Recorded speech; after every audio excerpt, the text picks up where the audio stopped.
सुनिए जी, बरसात शुरू हो गई है। कभी भी बारिश हो सकती है। घर की छत तो आप जानते ही है ना, पानी आता है। कुछ कीजिए।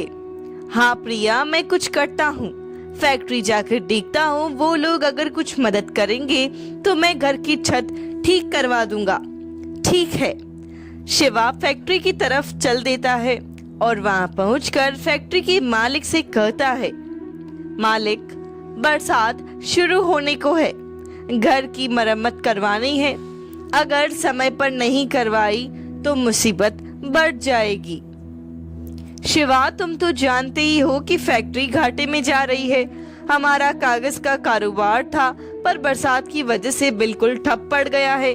इसीलिए हमें यह फैक्ट्री बंद करनी होगी।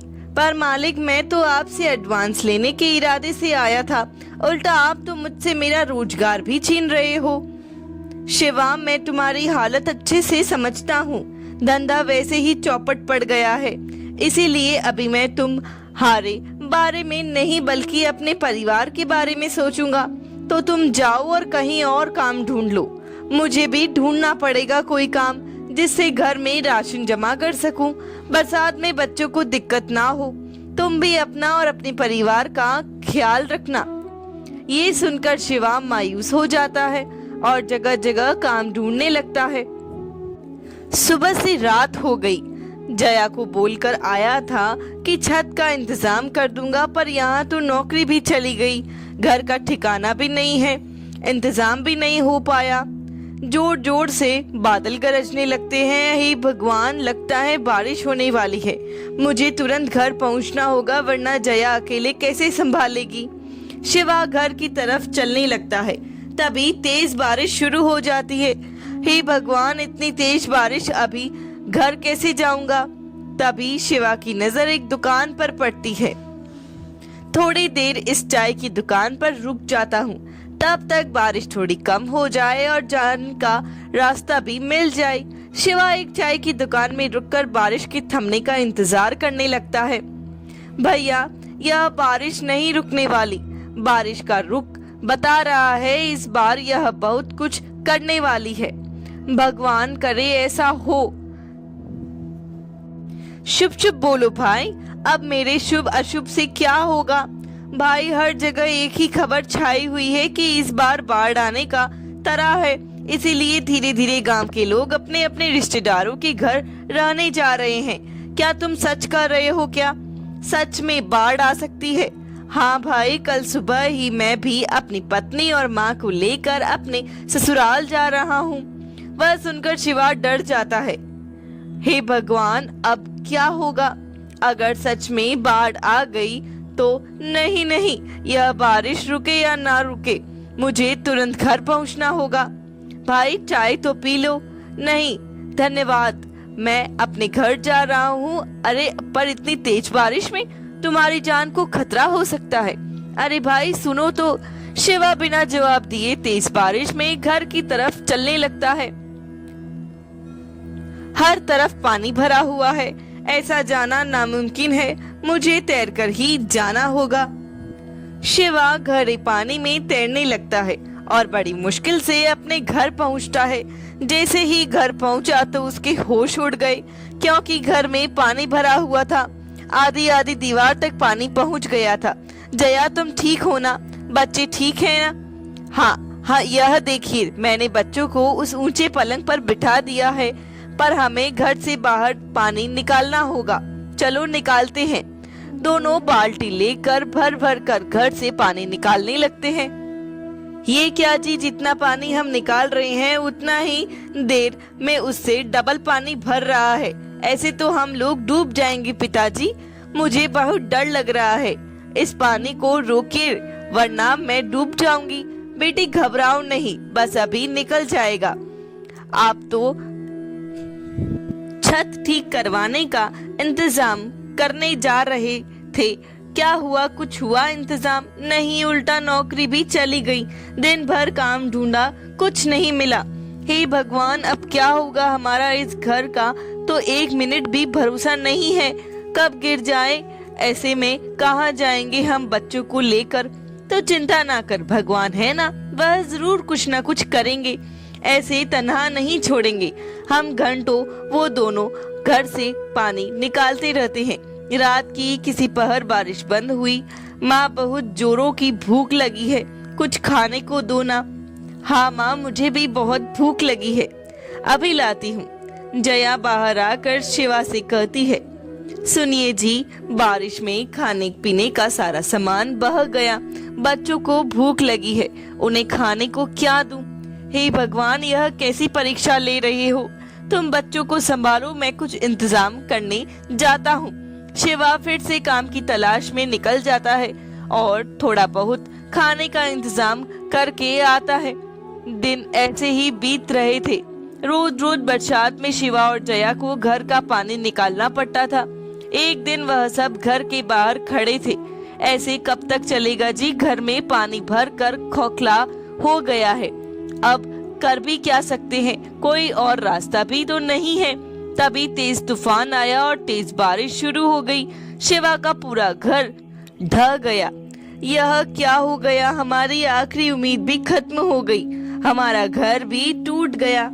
अरे शुक्र बनाओ कि घर ही टूटा है, बच्चे और हम दोनों बाहर ही हैं, वरना क्या होता। अब ऐसे में हम बच्चों को लेकर कहाँ जाएंगे? बच्चे बारिश में भीगकर बीमार हो जाएंगे। अभी तो आज रात कहीं सर छुपाने की जगह मिल जाए, कल का कल देखेंगे। हाँ, वो हमारे पड़ोसी है ना, कैलाश भैया, आपके जिगरी दोस्त, उन्हीं के यहाँ चलते हैं। तुम सही कह रही हो, कैलाश हमारी मदद जरूर करेगा। दोस्ती किस काम आएगी? आखिर वो दोनों बच्चों को लेकर कैलाश के घर की तरफ तेज बारिश में चलते हैं और कैलाश का दरवाजा खटखटाते हैं। इतनी तेज बारिश में इतनी रात को कौन दरवाजा बजा रहा है? अब लेटे लेटे तो कोई दिखेगा नहीं, उठ कर तो देखना पड़ेगा ना। भाग्यवान, भड़क क्यों रही हो तुम? कैलाश ने जैसे ही दरवाजा खोला, अरे शिवा, तू पूरे परिवार के साथ यहाँ इस समय? सब ठीक तो है ना? कुछ ठीक नहीं है कैलाश, तेज बरसात की वजह से हमारा घर ढह गया है, सड़क पर आ गए हैं। हम लोग बच्चों को लेकर कहाँ जाते, इसीलिए यहाँ आ गए। आज की रात क्या हम तेरे घर रुक सकते हैं? देख भाई शिवा, दोस्ती यारी अपनी जगह है, मैं तुझे रख भी लूं, पर तेरी भाभी कभी नहीं मानेगी, और वैसे पूरा परिवार एक साथ माफ करना। भाई, मैं नहीं रख सकता। तू कैसी बात कर रहा है कैलाश? मैंने भी हमेशा तेरे अच्छे बुरे वक्त में तेरा साथ दिया है, और आज जब मुझ पर मुसीबत आई है तो तू मुंह फेर रहा है। ऐसा मत कर मेरे भाई, एक ही रात की तो बात है, बच्चे बीमार हो जाएंगे। मैं सब समझता हूँ शिवा, पर मैं नहीं रख सकता। अभी तुम कोई और जगह तलाश कर लो। पर मेरी बात तो सुनो कैलाश। शिवा के मुंह पर दरवाजा बंद कर देता है। ये लो पकोड़े खाओ। कौन था दरवाजे पर? शिवा और उसका पूरा परिवार था। उसका घर टूट गया है, इसीलिए यहाँ रुकने को आया था। मैंने बाहर का रास्ता दिखा दिया, पर शिवा तो आपका सबसे पक्का दोस्त है ना, उसने कितनी बार हमारी मदद की है, फिर भी आपने उन्हें भगा दिया। अरे भाग्यवान, मैंने कोई धर्मशाला थोड़ी खोल रखी है जो किसी को भी रख लूं। और रही बात दोस्ती की, तो मैं तब तक दोस्ती रखता हूँ जब तक सामने वाले से फायदा हो, ना उसके पास घर बचा ना और कुछ मेरी मदद करेगा। भगवान का खौफ कीजिए, मुसीबत आते देर नहीं लगती। कहीं ऐसा ना हो कि आपके ये बड़े बोल आपको ले डूबे। ऐसा कुछ भी नहीं होगा। ये लो पकोड़े खाओ, बहुत ही स्वादिष्ट बने हैं। उधर कैलाश बरसात के मजे ले रहा था, तो वहीं शिवा का परिवार तेज बारिश के बीच सड़क पर भीग रहे थे। अब तो हमेशा मेरा दोस्त दोस्त कहते रहते थे, उस पर भी जान लुटाते थे, और उसने एक रात के लिए भी दोस्ती नहीं निभाई। वही तो बात है ना, बुरे वक्त में कौन अपना और कौन पराया, तभी पता चलता है। कैलाश से मुझे यह उम्मीद नहीं थी। दिल टूट गया आज मेरा। माँ, मुझे बहुत सर्दी लग रही है। माँ, मेरी तो कंपन ही नहीं रुक रही। हम ऐसे देखते रहेंगे? पिताजी, बस थोड़ा सा बर्दाश्त कर लो मेरे बच्चों, जल्द ही हम कोई रहने की जगह ढूंढ लेंगे। जया ने गोलू को गले लगाया तो वह चिल्ला पड़ी, हे भगवान, गोलू को तो तेज बुखार है। मुखिया जी के घर चलकर देखते हैं। अब वह एक ही है जो हमारी मदद कर सकते हैं। हाँ, जल्दी चलिए। जैसे तैसे वह बारिश से बचते हुए मुखिया जी के घर पहुंचते हैं। मुखिया जी, बच्चा बीमार है और घर भी टूट गया है और तेज बारिश हो रही है, हमारी मदद कर दीजिए। एक रात अपनी हवेली में पनाह दे दीजिए। हाँ हाँ, यहाँ देख, मेरे माथे पर बेवकूफ लिखा है। नहीं ना, तो मैं तुझे यहाँ रुकने की इजाजत कैसे दे सकता हूँ? मुखिया जी, आपके गांव के गट्टा धरता है। अगर बुरे समय में आप हमारी मदद नहीं करेंगे तो कौन करेगा भला? मुखिया हूँ तो क्या मैंने सबका ठेका ले रखा है? अरे जाओ जाओ यहाँ से, वरना तुम्हें अपने नौकरों से धक्का देकर निकलवा दूंगा। दया कीजिए मुखिया जी, मेरा बच्चा बीमार है, बारिश में और रहा तो इसकी जान को खतरा हो सकता है। हम हवेली के किसी भी कोने में रात बिता लेंगे और सुबह होते ही यहाँ से चले जाएंगे। बस इतना उपकार कर दीजिए। लगता है ऐसे नहीं मानोगे। तुम लोग आधी रात को परेशान कर दिए। नौकर इन्हें यहाँ से धक्के मार कर निकालो, ताकि आज के बाद कोई भी गरीब इंसान मुंह उठाकर यहाँ ना आए।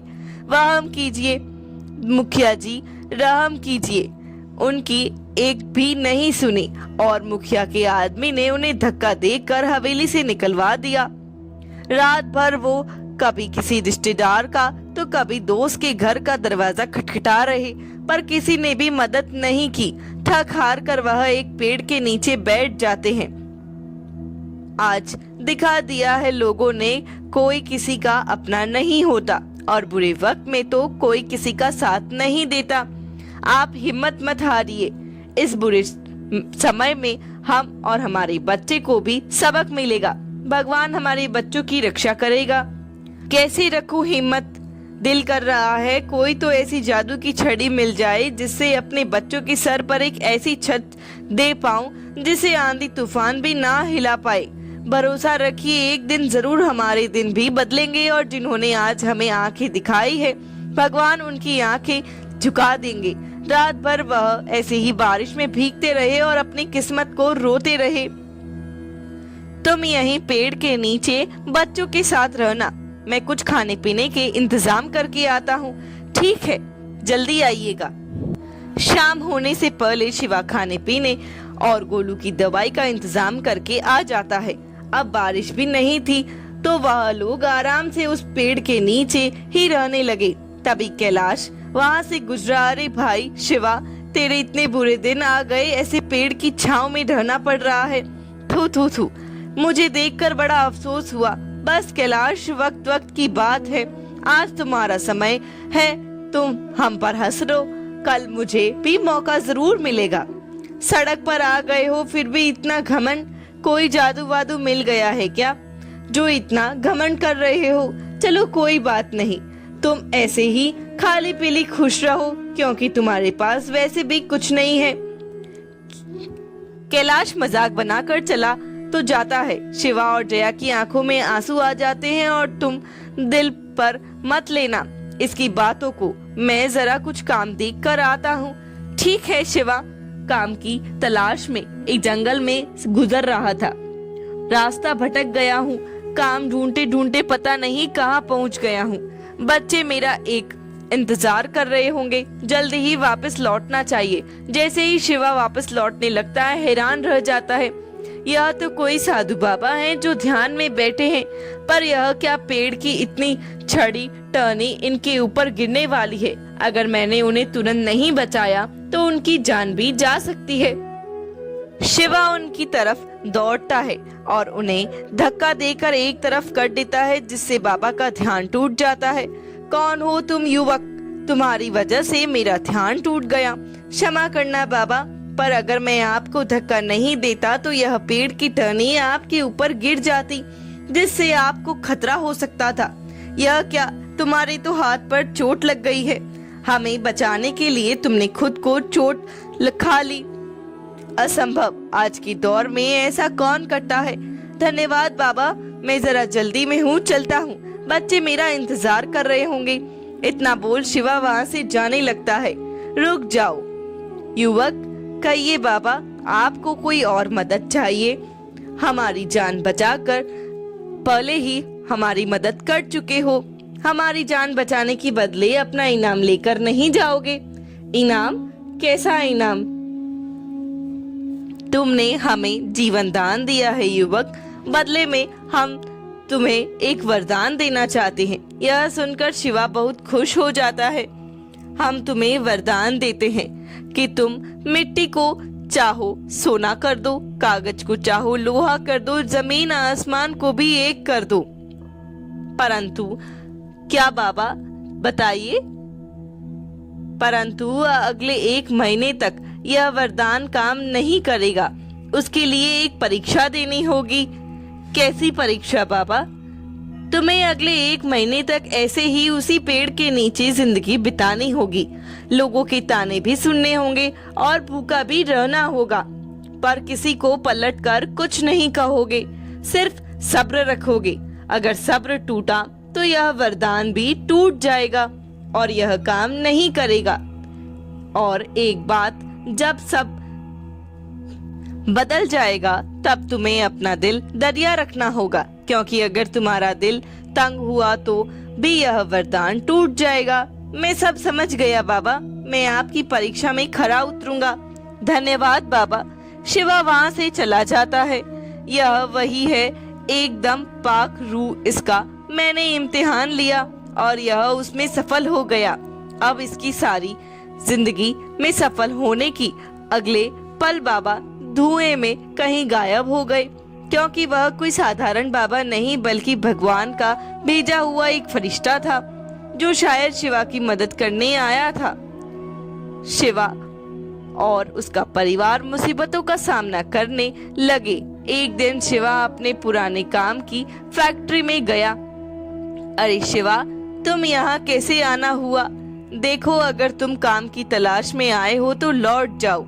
मेरे पास कोई काम वाम नहीं है तुम्हारे लिए। अरे नहीं मालिक, मुझे काम नहीं चाहिए। मैं तो आपसे ये कागज लेने आया था। क्या मैं इनमें से थोड़े कागज ले जा सकता हूँ?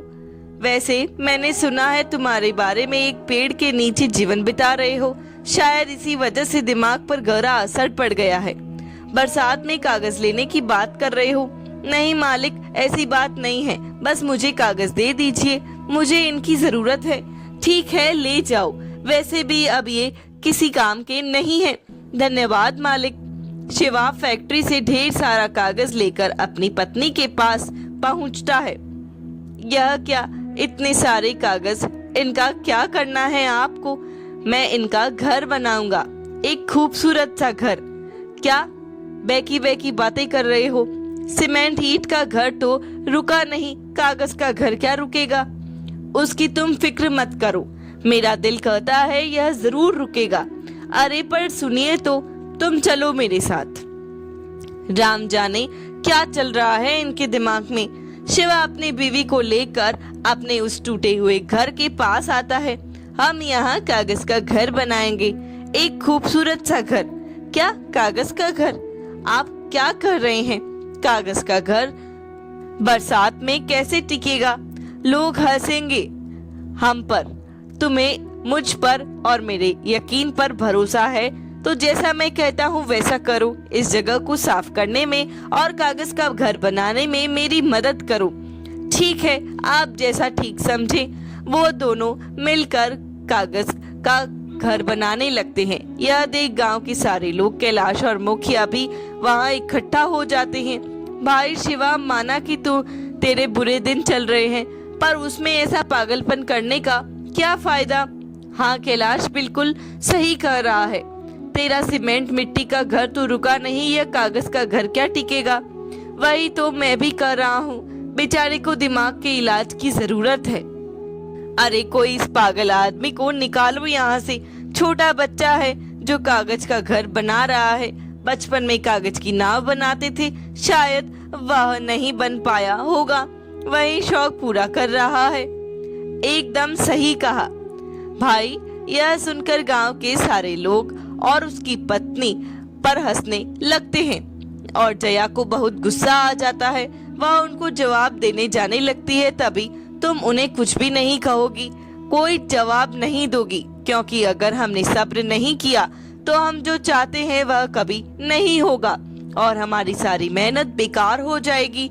लेकिन यह लोग हमारा मजाक उड़ा रहे हैं जी। आप यह सब क्या सब्र का बोल बोल रहे हो? मुझे कुछ समझ नहीं आ रहा। बस थोड़ा सा समय दे दो, फिर मैं तुम्हें सब बता दूंगा। ठीक है, जैसा आप बोलो। किसी तरह इन लोगों का मुंह बंद हो जाए। सारे लोग उनका मजाक उड़ाते रहे पर वह चुप रहे। ऐसे ही कई दिन लगातार काम करने के बाद शिवा के शानदार सा कागज का बंगला तैयार किया।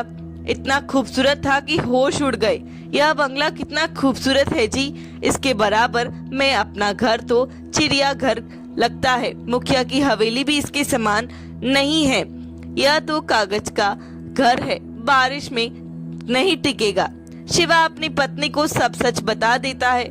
मुझे बाबा ने वरदान दिया था कि तेरे घर छूने से कागज भी लोहा हो जाएगा। मैं इसको छू कर देखता हूँ कि सच होता है कि नहीं। शिवा ने अपने हाथों से दीवार को छुआ और बोला, हे भगवान, यह कागज का घर लोहे का हो जाए। आंधी, बाढ़, आग और तूफान भी इसका कुछ ना बिगाड़ पाए। तुरंत ही एक बिजली कड़की और कागज का घर लोहे से भी मजबूत हो गया। तो सच में कमाल हो गया। भाई भगवान, तेरा लाख लाख शुक्र है कि अब हमारे बच्चों को बारिश पर नहीं रहना पड़ेगा। उनके सर पर भी अब एक छत है, अब कोई डर नहीं है। वह दोनों इस बात की खुशियां मना रहे थे, तभी तेज तूफान, आंधी और बारिश शुरू हो गई। बढ़कर कहर हर तरफ छा गया। अरे भागो भागो, बाढ़ आ गई, बाढ़ आ गई। सबके घर डूब रहे थे, सबके घर टूटकर बिखर रहे थे। मेरी तो इतनी मजबूत हवेली थी, वो भी ढह गई। हे भगवान, यह कैसा कहर है। उस बार पूरे गांव की घर टूट चुकी थी। तभी एक आदमी चिल्लाया, अरे वहाँ मदद मिल सकती है। शिवा का कागज का घर, उसका अभी तक कुछ भी नहीं हुआ। क्या कह रहे हो? हवेलियां तक नहीं रही, कागज के घर की क्या बात कर रहे हो? ठीक है, मत करो यकीन, मैं तो जा रहा हूँ मदद लेने। ये सुनकर कैलाश मुखिया और सारे घर वाले भी शिवा के घर पहुँच गए।